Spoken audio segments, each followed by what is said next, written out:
Tenemos la Haftará, Primera de Reyes, 18:45 al 19:46. La leemos. Primera de Reyes, ¿sí? Primera de Reyes, 18:46 al 19:21 vamos a leer. ¿Lo tienen?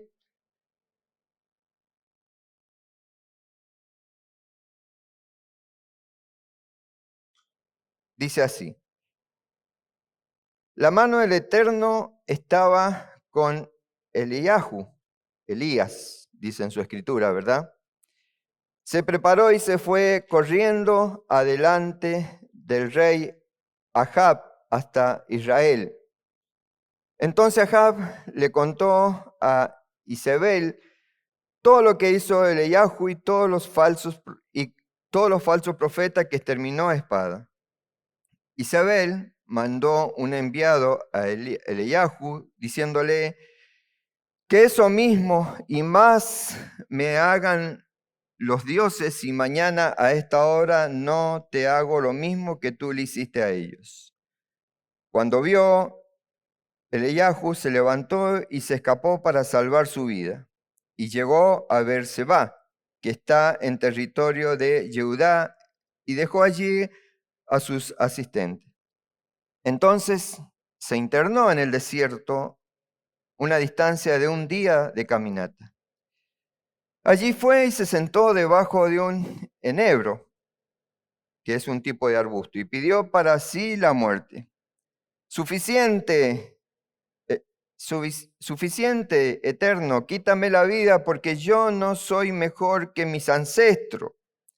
Se acostó y se quedó dormido debajo del enebro, y resulta que un ángel lo tocó y le dijo, levántate y come. Él miró y vio que cerca de su cabeza había una torta horneada a las brasas y un jarro de agua. Comió, tomó y volvió a acostarse. El ángel del Eterno volvió hacia él por segunda vez, lo tocó y le dijo, levántate y come, pues tienes un largo viaje por delante. Se levantó, comió y tomó. Gracias a esa comida pudo caminar 40 días y 40 noches hasta el monte de Elohim, el monte Horeb. Al llegar allí entró en una cueva donde pasó la noche.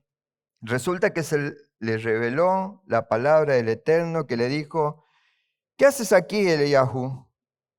He sido muy celoso en la causa del Eterno Elohim de los ejércitos, respondió Eliyahu, porque los israelitas abandonaron tu pacto, destruyeron tus altares y mataron a espada a tus profetas. Yo solo he quedado y pretenden quitarme la vida.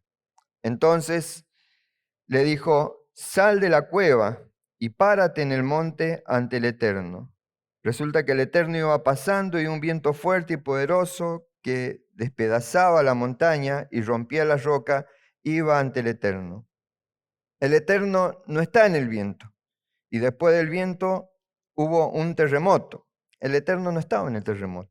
Y después del terremoto hubo un fuego. El Eterno no estaba en el fuego. Y después del fuego hubo una voz apacible y suave. Cuando Eliyahu lo escuchó, se cubrió el rostro con su mano, salió y se paró en la entrada de la cueva. Y resulta que una voz le dijo, ¿qué haces aquí, Eliyahu? He sido muy celoso en la causa del eterno Elohim de los ejércitos, respondió Eliyahu, porque los israelitas abandonaron tus pactos, destruyeron tus altares y mataron a espada a tus profetas. Yo solo he quedado y pretenden quitarme la vida. Entonces el Eterno le dijo, anda, regresa por el camino que viniste por el desierto de Damasco. Cuando llegues, un ángel de Jezael unge a Jezael como rey de Aram. Unge también a Yehú, hijo de Nimsi, como rey de Israel, y a Elisha, hijo de Safat, de la planicie de Mejolá, úngelo como profeta en lugar tuyo.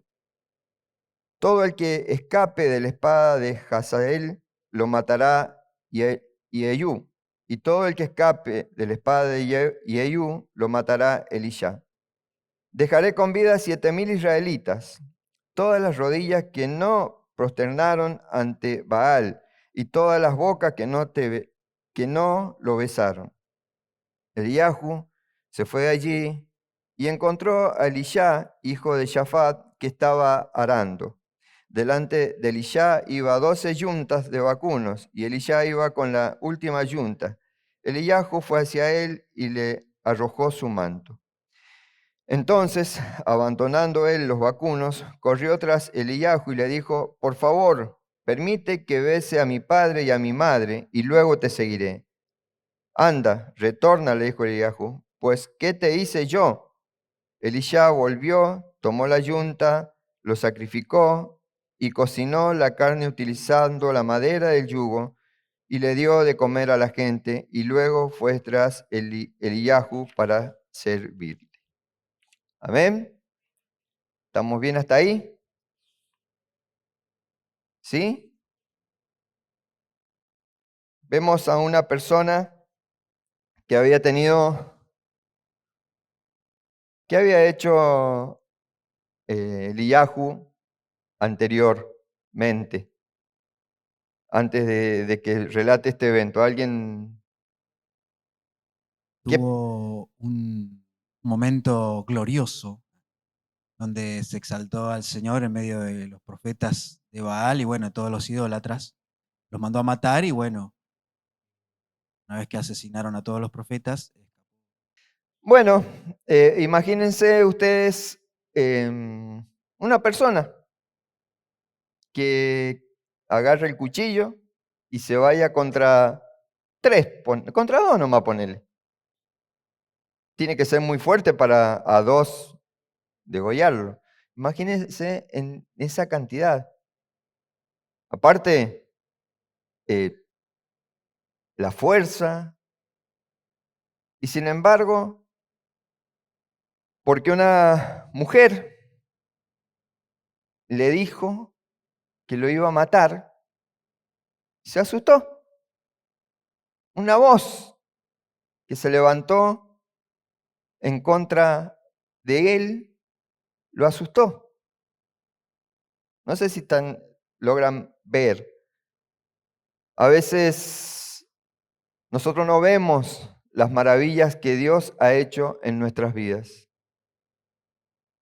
¿Por qué digo que no la vemos o no la reconocemos? Porque una voz que se levante o un evento que haya en contra nuestro, ya nos damos por vencido. Pensamos que todo se vino abajo, que Dios no está con nosotros, porque evidentemente el profeta pensaba que Dios lo había abandonado. Yo quiero llevarlo a conectarlo con la parashá que terminamos de ver, que ha sido muy fuerte. No sé si ustedes vieron el aula del apóstol, la webinar del apóstol. No sé si han estado siguiendo las distintas liyot.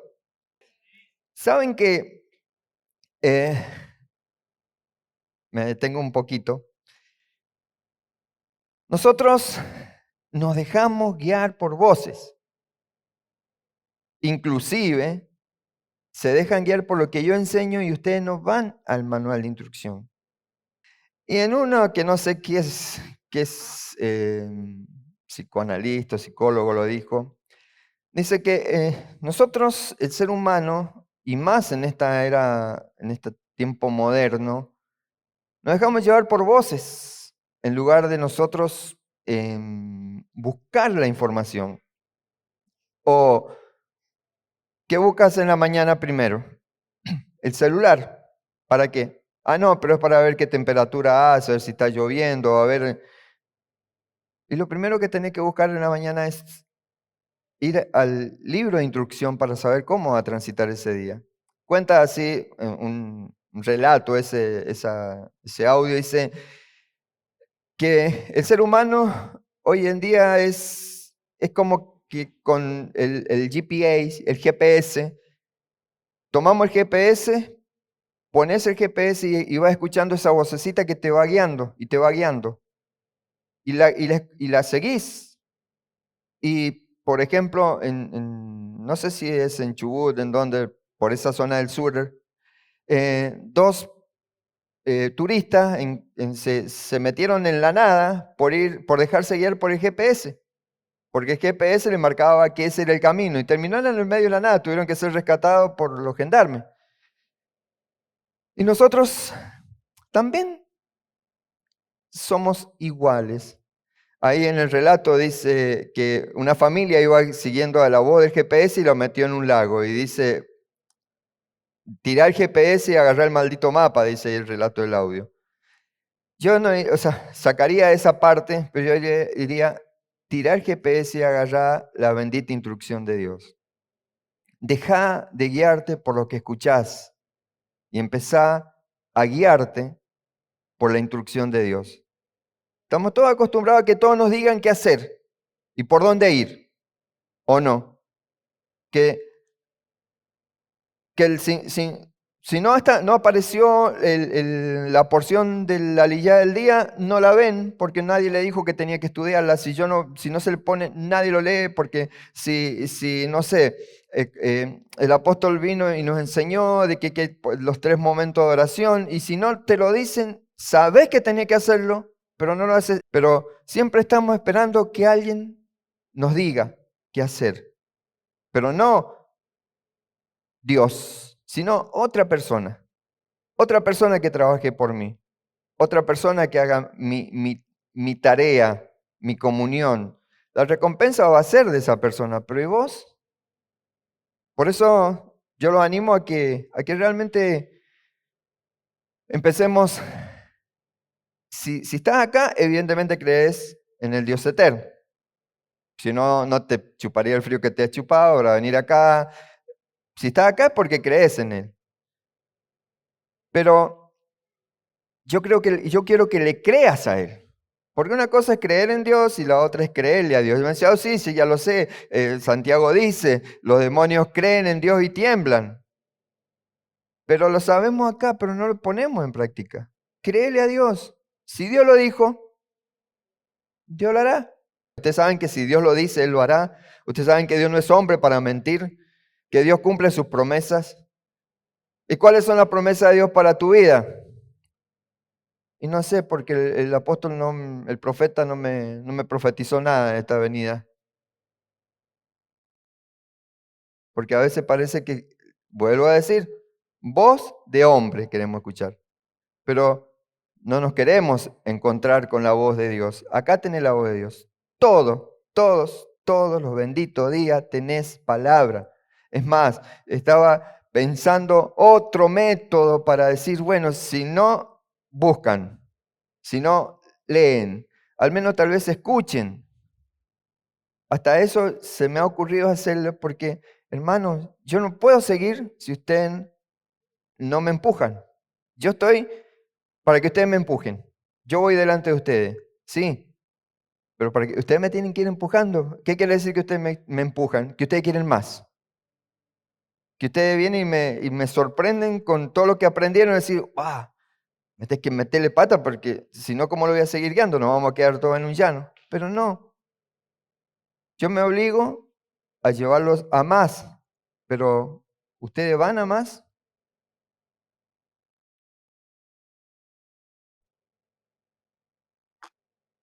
Dicen que, o sea, la Haftará no es para paliar, es para incentivar. ¿Sí o no? ¿Alguien ha visto cómo incentivan al caballo cuando no quiere caminar? ¿Cómo incentivan? No sé, ustedes no son caballos, no son vacas, no son ganados, pero qué sé yo. ¿Cómo incentivan para que avancen? Siempre incentivar es, ¿saben por qué?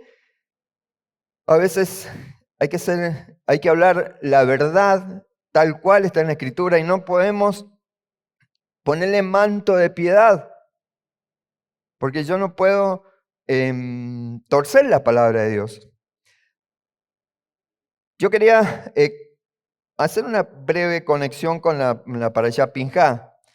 Fíjese que Pinjá aparece cuando un celo extraordinario sucede, ¿sí? Pinjá dice, apartado mi ira porque tuvo celo de mi celo, dice el número 25:11.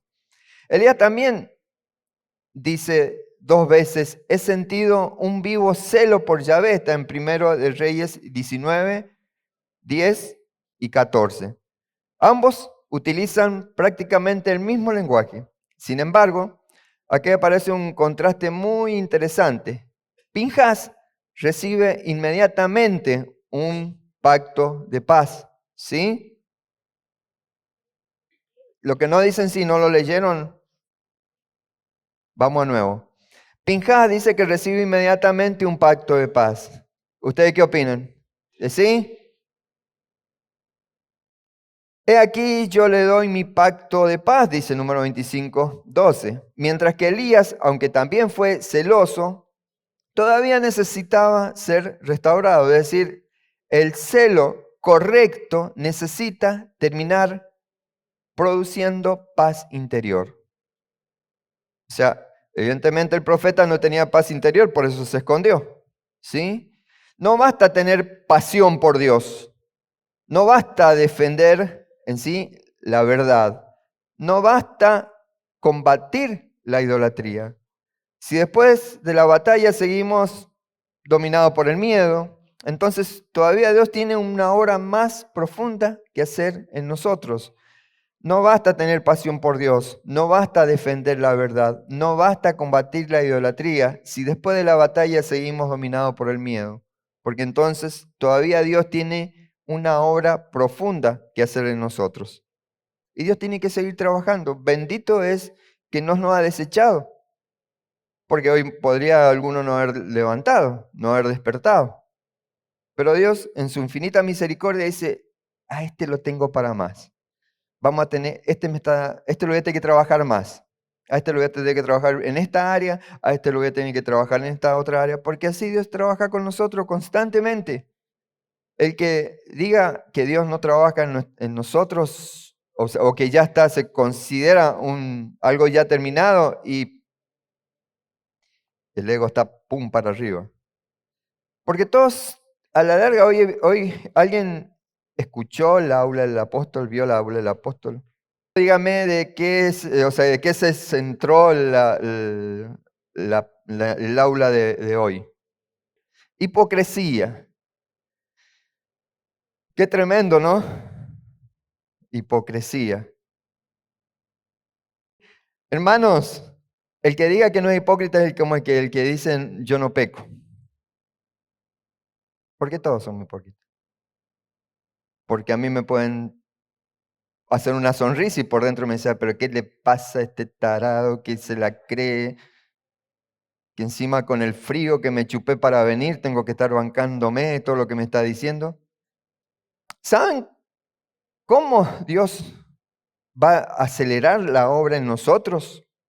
Cuando nosotros reconozcamos cada área, la falla que hay en cada área de nuestras vidas. Que presentemos de Él cada falla que tenemos en nuestras vidas. Cuando dejemos de creernos de que estamos a un cierto nivel. El apóstol lo enseñó, creo que fue en la reunión de líderes, cuando decía, no se olviden que que Monte Santo es una pirámide invertida. Es así, para abajo. Y yo estoy acá junto con los líderes que están un poquito más arriba, y es la tarea que escogí, bendito trabajo que el Señor me dio. Vuelvo acá a la conexión. El enemigo cambió, pero Elías siguió peleando la batalla interior. En el Carmelo, Elías pelea contra Baal, ¿sí? ¿Y por qué ganó? ¿Qué hizo? Un altar y hizo mojar el altar, luego Y el descendió agua fuego. y descendió fuego. Llueve, o sea que desciende fuego, llueve, Israel reconoce al verdadero Dios, pero inmediatamente después Jezabel habla. Y cuando Jezabel habla, Jezabel es un espíritu. ¿Vieron que dicen, esa mujer es jezabélica? Es un espíritu. Pero, por ejemplo, si acá algún esposo me llega a decir que su esposa es jezabélica, ¿saben por qué una mujer es jezabélica? Porque el que tiene que estar en la autoridad no toma su lugar.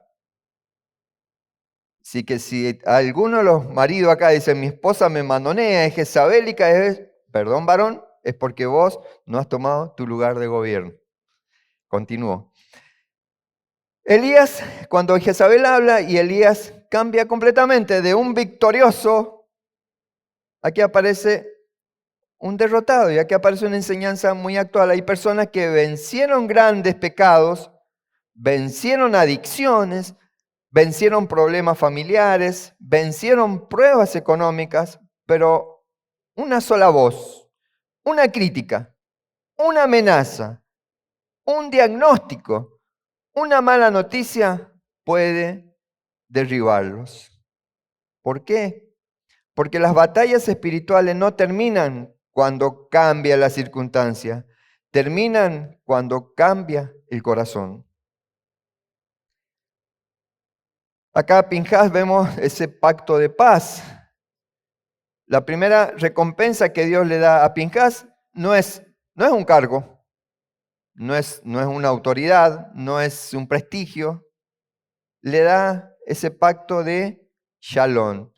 Porque el verdadero celo puede convertirse en violencia interior. Por eso es necesario que le diera ese pacto de paz, esa Shalom. Porque el hombre apasionado puede terminar agotado. El hombre que lucha por Dios puede terminar olvidándose de descansar en Dios. Eso es precisamente lo que le ocurre acá a Elías. Él seguía teniendo celos, o sea, el mismo celo de Pinhas, pero ya no tenía shalom, no tenía paz, y el Eterno debe conducirlo hasta Horeb para restaurarlo. Y es como si la Haftará dijera, el celo sin paz termina consumiendo incluso al profeta. Yo quiero que van entendiendo lo que es ese celo santo, porque Dios, ¿qué empieza a hacer? Corrige el tipo de voz que Elías estaba escuchando. En el Carmelo hubo fuego, viento, terremoto, todo espectáculo, pero en el Horeb Dios no estaba allí. ¿Lo escucharon? Dice que hubo el viento, Él no estaba allí. Luego vino en una voz apacible y delicada. O sea, el hombre que había visto caer fuego del cielo, ahora necesitaba aprender a escuchar el susurro. Porque el celo suele acostumbrarnos al ruido, pero la comunión nace en el silencio. Es necesario tener un silencio con Él. Pinhas mata la plaga del pueblo, pero Dios ahora trabaja sobre la plaga del corazón del profeta. La idolatría puede destruir una nación, pero el miedo puede destruir a quien lucha por esa nación. Elías ya no estaba siendo perseguido solamente por Jezabel. Él estaba siendo perseguido por su propia interpretación de la realidad, que esa es la más peligrosa. Tu propia interpretación de la realidad. El problema no es lo que te está sucediendo. ¿Y sabe qué? Vuelvo a decir, y aunque usted diga, no, pero pastor, yo no quiero que me pase, pero si algo te pasa así en tu vida, es un llamado de atención. O es porque Dios te quiere en sí promocionarte. Por eso a veces son esos sacudones, porque te estás durmiendo, estás cómodo, estás bien ahí donde estás. Y dice, no, te dice, Señor, ¿qué haces ahí? ¿Cómo te vas a dormir en la escalera si todavía tienes que seguir subiendo? Dios pregunta, ¿qué haces aquí, Elías? No es una pregunta geográfica, es espiritual, porque ¿cómo llegaste a este lugar? Le dice el Señor. ¿Qué voz te condujo hasta aquí? En Pinhas no vemos dudas, vemos discernimiento. En Elías encontramos lo contrario. La voz de Jezabel logró ocupar más espacio en su mente que la voz de Dios. ¡Qué tremendo! ¿Están escuchando? La voz de una persona idólatra pesó más en su mente, ocupó más espacio en su mente que la voz de Dios. ¿Te ha pasado en este tiempo que has creído más a tu realidad que a lo que Dios te ha dicho? El miedo siempre reduce nuestra visión. Elías dice, solo yo he quedado. ¿Vieron que dijo así? Lo leímos. Pero Dios responde, no, hay 7,000 más. El miedo hace exactamente eso. Reduce la realidad, hace creer que nadie nos comprende, nadie permanece fiel, todo terminó, estamos solos, nadie, o sea, para usted sí es fácil, o hay que me gustaría que estén en mis zapatos, todo eso es lo que el miedo te hace llevar. El miedo siempre habla en términos absolutos. Dios siempre responde mostrando una realidad mucho mayor. Pinhas recibió el Brit Shalom, que es el pacto de paz, ¿verdad? Lo han escuchado, creo que ya lo tienen que tener grabado. Lo he estado mencionando, lo mencionó el apóstol ahora. El Brit Shalom, pacto de paz. Elías necesitaba exactamente eso, porque el problema de Elías no era la falta de fe, era la falta de descanso interior. Podríamos decir que el pacto de paz que recibe Pinhas es la medicina que necesitaba justamente Elías. Porque muchas veces vivimos como Elías, después de grandes victorias espirituales, un llamado, un comentario, un diagnóstico médico, la crisis económica, la amenaza, y comenzamos a apagarnos, a huir. No porque Dios haya dejado de estar con nosotros, sino porque empezamos a creer a esa otra voz. Y la pregunta hoy sigue siendo la misma de aquel tiempo. ¿Qué voz estás creyendo? ¿Qué voz estoy creyendo? ¿En qué voz estoy creyendo? La voz de Jezabel decía, mañana morirás. La voz de Jezabel te va a decir, uf, ¿y ahora? ¿Con qué vamos a pagar el alquiler? Uf, ¿y ahora? ¿Con qué vamos a comer? Uf, ¿y ahora? Todo está mal, todo está gris, ¿o no? ¿No? ¿Nadie lo ha pensado? ¿Qué hacemos ahora? ¿De dónde juntamos 7 millones? ¿Cómo hacemos? ¿Dónde juntamos tal? ¿Cómo hacemos? Y la voz del Eterno te dice, levántate, come, porque el largo camino te resta. La voz del miedo decía, estás solo. Y la voz de Dios decía, he preservado, 7,000. La voz del miedo decía, todo terminó. Y la voz de Dios decía, unge a nuevos reyes, unge a Eliseo, todavía hay propósito para tu vida.